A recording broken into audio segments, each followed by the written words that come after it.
Have you ever gotten to the end of a long, busy day, looked back at everything you did, and realized you didn't actually make progress on anything that truly matters?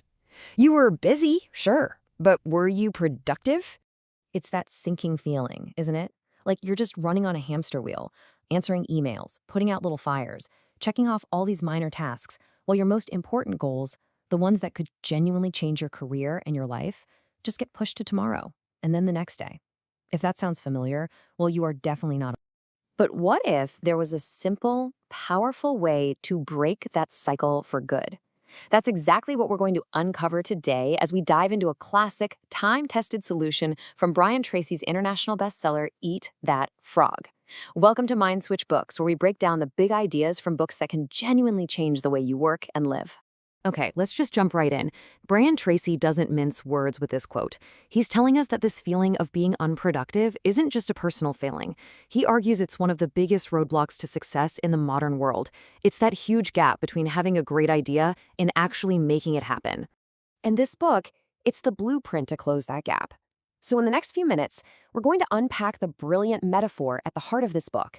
And then I'm going to walk you through a simple yet incredibly effective 3-step system that you can start using tomorrow morning to finally conquer procrastination and focus on what truly counts. So first, let's talk about the problem, which I like to call the productivity trap. It's this illusion of being effective just because you're busy. The core idea in Eat That Frog helps us escape that trap by giving us a new, crystal clear target to aim for every single day. And that target is your frog. So what on earth is a frog? Well, according to Tracy, your frog is your single most important task of the day. It's that one thing on your list that, if you get it done, is going to have the biggest positive impact on your goals. It's usually big, it's challenging, and frankly, it's a little intimidating.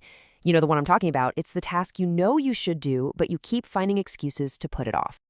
So now that we know what the frog is, what do we do with it? Well, Tracy lays out a really simple but profound rule for handling it. And it's broken down into 2 parts. This right here is the absolute core of the entire philosophy. And what's so great about this is just how simple it is. Rule number 1, if you have to eat 2 frogs, eat the ugliest one first. This means if you have multiple important tasks, you must tackle the biggest, hardest, most impactful one first thing in the morning.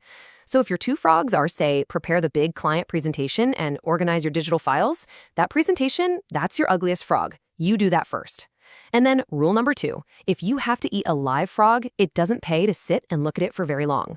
This is all about fighting that paralysis of overthinking. Once you've identified your frog, you act. You jump right in and take that first bite, even if it's just opening PowerPoint and typing a title slide. Now, this all sounds great in theory, right? But how do you actually identify that ugliest frog when you're staring at a massive to-do list? That brings us to the first step in our practical system. You have to find your frog. And Tracy gives us 2 powerful mental models to do just that. The first tool is a timeless principle. You've probably heard it before, the 80-20 rule, also known as the Pareto principle. And while you might have heard of it, truly understanding its power can be a complete game changer for your daily work. So the rule basically says that a tiny fraction of your efforts, we're talking roughly 20%, produces the vast majority of your results, about 80%. So for a salesperson, 20% of their clients are going to generate 80% of their revenue. For you, this means that out of 10 things on your to-do list, finishing just 2 of them will contribute more to your success than the other 8 combined. Your frog is always, and I mean always, hiding in that top 20%. The goal isn't to clear your entire list, it's to identify and ruthlessly execute on that vital few. Okay, so how do we systematically find that critical 20%? How do we separate what really matters from what just feels urgent day in and day out? That's where our next tool comes in. Tracy introduces the ABCD method, which is a tactical, hands-on system you can use every single day to apply that 80-20 rule and get absolute clarity. Here's how it works. Before you even start your day, you list everything you have to do, and then you slap a letter next to each task. A tasks are your frogs, the absolute must-do items with serious positive consequences. And if you have more than one, you rank them. A1, A2, A3. Your A1 is your ugliest frog. B tasks are your tadpoles. These are things you should do, but the consequences are pretty mild. Now, here's the critical rule. You never do a B task when an A task is left undone. C tasks are nice to do, but have no real consequences. D stands for delegate, anything you can pass on to someone else to free you up for those A tasks. And finally, E is for illuminate. These are things you can probably stop doing altogether with no real impact. This method just forces you to focus only on what's going to move the needle. Okay, so you've used the 80-20 rule and the ABCD method. You've found your A1 task, your ugliest frog. Now what? Well, you don't just jump in blindly. That brings us to step 2 of the system, prepare the meal. This is all about the incredible power of planning. Here's the crucial point. Planning isn't a waste of time. It's a time multiplier. Tracy says that every single minute you spend planning can save you up to 10 minutes once you actually start working.